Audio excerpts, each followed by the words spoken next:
Days of Fire, a game that came out recently. It is a game with an historical subject. It is about the anti-Soviet rebellion of Budapest 1956, as you have in the subtitle. This is a game that can be played cooperatively with all players against a single AI. Also, it can be played solitaire that way, or it can be played competitively by a player that controls the Soviet side and everybody else playing the rebels. And definitely is a game with a lot of historical flavor, non-symmetrical gameplay, which is always interesting to me. The rebel side works completely differently from the Soviet side, and I mean, even before we start talking about it, just look at this cover. This is some art. This has to be one of the most attractive pieces of cover art that I have in my game collection. It seems the cover of a graphic novel, maybe more than a game. And the components overall are really, really good. But probably you're wondering about gameplay before we talk about components, so let's have a closer look at the game and see how it plays. The game is played on this very thematic, very attractive board that represents significant areas of Budapest that are connected by red lines to one another, so it is a point-to-point map.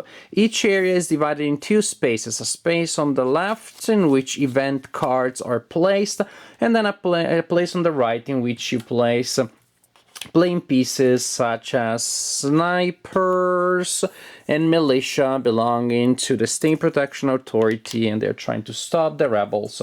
You have game pieces represent the rebels that the players control, so we can think of them as the playing characters. Then there are also the revolutionaries that are non-playing characters that are placed on the board. The players will need to activate them at the beginning of the game. They are in stacks of 2, and one is face up with an inactive token on it, and the other one is face down. You need to spend actions to activate them. But once they are activated, then it'll say in this other area here, they have icons that can contribute to certain tasks, and the revolutionaries can take with them 2 of these non-playing combatants when they move. Also, this area, the right area of each play area, is where you will place Soviet tanks. So this is more or less how, well, it will look, the spatial organization, with a lot more pieces on the board, of course. The turn is divided in a peculiar structure because basically you have one side goes, then the other side goes, and at the end of the turn, the first side goes again. The side that goes twice is the Soviet side, the Soviet/State Protection Authority. So first, the Soviet player has a Soviet phase, then the rebels act, and then the same side, the Soviet player uses his State Protection Authority pieces to perform actions. And the Soviet and the State Authority side, while belonging to the same side, to the same player, work in different ways. It's a definitely non-symmetrical gameplay in which you have 3 parties, 2 controlled by one side, that work in completely different ways, or fairly different ways. So a turn starts with the Soviet side first, and the Soviet aspect of things is the most abstract, I would say. The only presence is with these tanks that can be added, can be moved, but they're mainly a reacting force. They usually do not act by themselves unless their game effects allow them to do so. But when a revolutionary tries to perform an action in an area with a tank, then the tank may fire, and on a roll of 1 to 3, on a d6, the revolutionary takes a wound.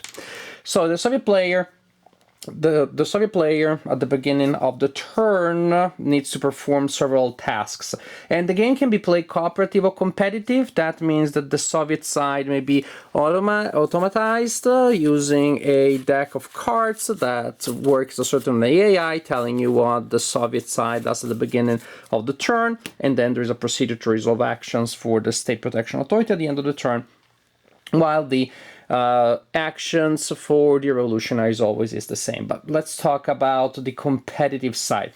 In the competitive side, the Soviet player will have headline cards to play. Headline cards represent various events, and some are marked with a red background in the top left corner, and those are beneficial to the Soviet player. Some are marked with a green background in the top left corner, and these are beneficial to the revolutionaries. So you may think, why the heck would I ever play events that are beneficial to my opponent? To generate command points. And the number of command points that each card generates is the number printed in that corner there. Similar to what you have in other card-driven games, such as Toilet Struggle, sometimes allows you to play events that are beneficial to the opponent. So at the beginning of the turn, the Soviet player plays cards of this type, collects command points, and resolve all of these events. So you simply do what the text does. And it's as simple as that. These command points are then spent. They may be spent to purchase event cards of like another kind, event cards that are placed there in the market for event cards. As you can see, there are icons on the board indicating modifiers to the cost. For example, a card that is placed there costs +1, and that is the cost in that corner there. So the Soviet player creates command points to buy these cards here, these event cards, that will be placed on the board. For example, this one is placed at radio, and the player has spent all of the command points necessary to acquire it. Then the player gets to put it in the corresponding area, which is here. And then also suppose that the Soviet player has decided to buy this card here, which goes anywhere, and then goes anywhere. So I decide to place it in Stalin Square. It is in the interest of the Soviet player to place as many events on the board as possible, because that's how you win. The Soviet player wins by keeping a lot of event cards on the table, on the board, and the revolutionaries win if they manage to clean up the area and not to have too many event cards on the board. Event cards also have effects. There is a black effect which takes place when the card is bought by the Soviet side and then placed on the board. For example, here, then when the Soviet player uses this card, she can place a sniper at her adjacent radio or shift supports towards the red side.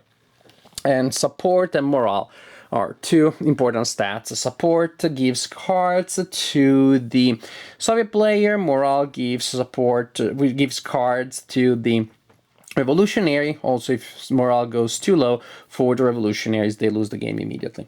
And here, for example, I decided I want to place a sniper at radio. There you go. Boom. There's also another area of the card next to a green check mark, which has a number of icons, and that's the number and type of icons that the revolutionaries must provide to remove that card. When you provide these icons, you remove the card, and also you get the effect indicated there. For example, this day, the State Protection Authority cannot attack, and also shift morale towards the revolutionary side. That also the Soviet player can spend command points to place new tanks on the board and or to move tanks on the board. Once the Soviet player has done this, bought command points, added events, managed the tanks from the pool and or on the board, it is time for the revolutionaries to activate. The revolutionary side always has 4 actions that will be split among revolutionaries. A single revolutionary has 2 actions, 2 of them have 2 actions each, which pretty much seems like the same thing, right? However, since moving is not always for free, it is easier if you have multiple revolutionaries, because then you can spend actions in this area and in this area if you need it without having to move too far. If this turn I want to do something here and I only have 1 revolutionary, then it's tougher because I'm going to consume resources to move there. As opposed to this way, I have 2 actions per, and I can do whatever it is I want to do in these different areas of the board. So for actions also, you can move before you perform each action. The first movement in a turn is free, and you have a marker here to remind you I'm taking my free movement. I move, for example, from here to here. Then I flip this marker face down as a reminder that if I want to move again this turn, my next movement will cost. What will be the cost? Revolutionary cards. This is the main resource that the revolutionaries will use, so it's very important. These cards can be used for their effect if they have one described at the bottom of the card, or they can be used for their icons on top there to meet requirements, for example, of the event cards that they're trying to remove. So each movement up to the first will cost me a card from my hand, which that can be pretty expensive if you need to run around too much. And again, if you're trying to perform an action in an area with a tank, the tank will fire at you before you perform your action. Now, what are the actions that you can perform? A very important one is to activate the revolutionaries. We mentioned that earlier. For an action, I can take the revolutionary, which is face up but under an inactive marker, put it next to me. Now that fighter is active, I can use the icons, I can move with that revolutionary. And the other one in the pile, if there is one, is flipped face up. Oh, that's not one that would be. That's not a regular revolutionary. That is a tank and needs to be added by using specific game effects. But there you go. Then you flip the other one face up and you put the inactive marker on it, and you can spend another action to to do that. That is to activate. You can spend actions to resolve effects, to resolve events. Then simply you need to produce the right number of icons. And in this case, for example, I need a radio and 3 rations, and I can produce those using icons from revolutionaries that are active that I have with me. Here already meeting the radio requirement and a ration, and then spending cards. I need 2 more food units.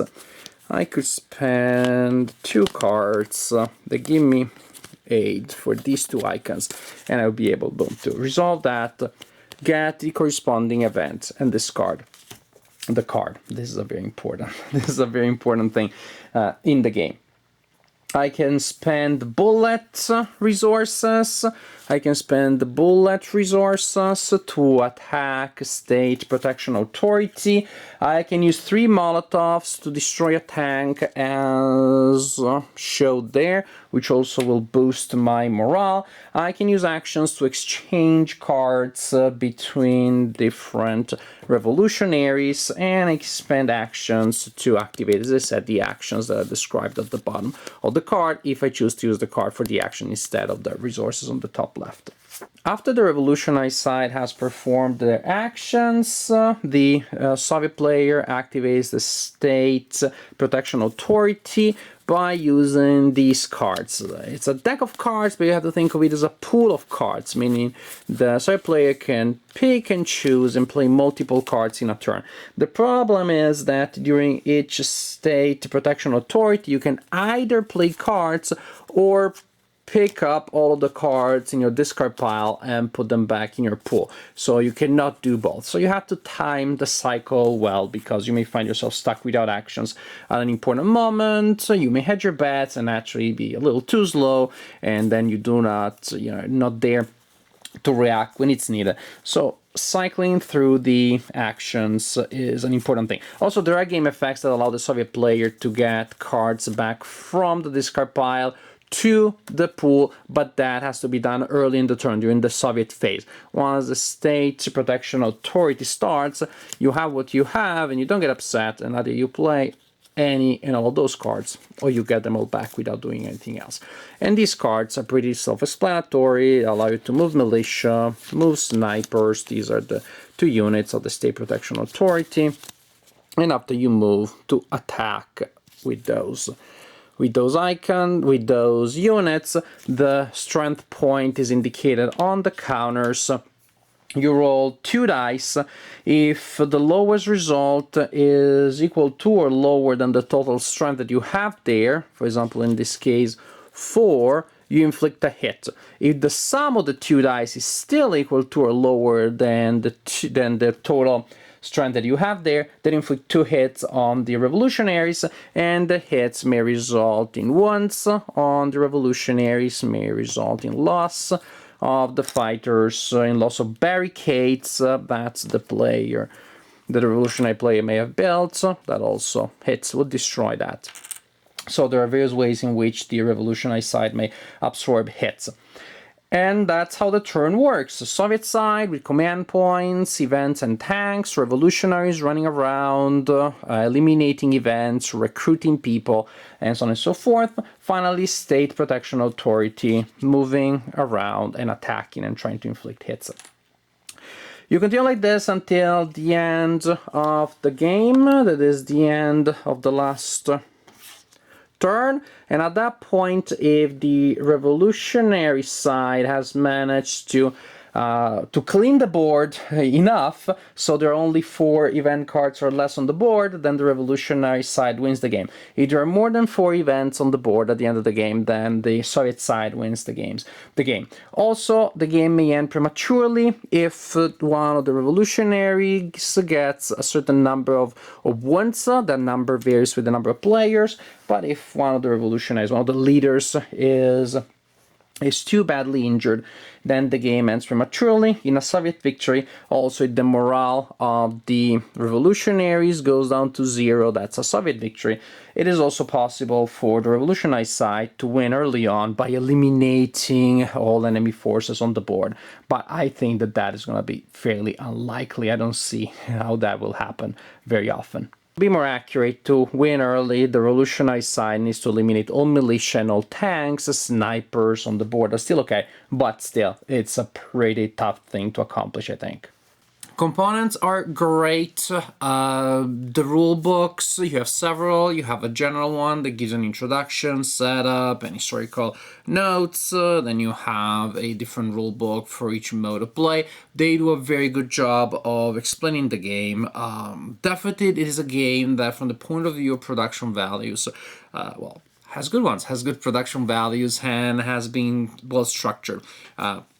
When it comes to the rulebook, when it comes to the components, everything is attractive as well as functional. One thing, again, I think I mentioned it earlier, it wouldn't be a bad thing to have a track on the board to record the number of command points that the Soviet player receives, but other than that, not a problem at all. Really good production. As for gameplay, there are some models, there are some games that probably will come to mind to most players that are into hobby games when they play this game. It does seem like a sort of hybrid between Twilight Struggle or other card-driven games a la Twilight Struggle and Pandemic, because you're running around the board in a point-to-point map trying to clean up areas from negative, nefarious effects that keep appearing out of nowhere. So, do you like Twilight Struggle and or Pandemic? Well, then I think that you may enjoy this one, because although those mechanics seem to be familiar, you have these elements that you have seen before, the combination works particularly well. It's a combination that I hadn't seen before, and it feels pretty original. It feels tight. The 2 elements, if this is where these ideas come from, are seamlessly combined in the game. The game feels very fluid, very tight. Gameplay simple, is intuitive while still being multi-layered, because you have basically 3 different parties that work in different ways. But when you understand the theme, you see that they really work organically. They represent the theme very well. They have a lot of historical depth while remaining game-wise very accessible, very simple to play, but yet with a really pleasant degree of depth, because the decisions that you make are still particularly interesting. You still have tough choices to make. The situation on the board changes constantly, throwing new puzzles and new challenges at you. Definitely this engaging gameplay. I'm also interested in the theme. This may be a confrontation that not everybody thinks is super interesting. Some of you may have never heard about this before, and that's perfectly fine. An opportunity to learn about it more. I happen to know that it's existed, but not much more than that, and so I was very happy to get this opportunity to experience the thing in a different way. Some general considerations about gameplay. Yes, it does really work well as a co-op slash solo, or as a conflict game, as a competitive game, which is not always the case with games that present themselves as being able to do these two things. I have to say though, the rebel side seems to me harder to play, if nothing else because there are more options that you have to worry about, as the Soviet side, well, you're using command points and you choose the events. Those are interesting options. But I would say if you mess up a thing, if you get not the best event that will damage the rebels the most, if you don't place it in the best possible position, you have other ways of annoying the heck out of your opponents during the game. As opposed to the rebels, if they make some mistakes early on, then it can be hard for them to catch up. They may find themselves constantly behind the curve, and the game is meant to be harder for the rebels in the later phases. So if you're struggling early on, chances that you will win the game are gonna be pretty tough, well, not particularly considerable. This is great in a cooperative slash solitaire game. I want the challenge, and if I'm gonna lose most of the times against a solitaire game, I'm happy. That's what I want. I want a tough challenge. If I'm playing a competitive game and it seems to me that the game does an unfair advantage to the other side, well, of course, I'm much less pleased by that. And I do not necessarily think actually that the game does give an unfair advantage to the Soviets. But I do have the impression that the rebels had to play at the right number of players. A single rebel will spend too many actions, too many resources running around for movement. Too many rebels, well, they just have a single action each, for rebels, single action each. Then if you're not sitting pretty much exactly where you need to be, or if you just need to take two actions, it's tough. It's tough to be able to organize things in such a way that each agent in the game takes a single action and still manages to do something, when some of these actions, of course, need to be chained off each other, need to be performed in a sequence. Activate this guy, bring it there, use that icon to do something, move somewhere else.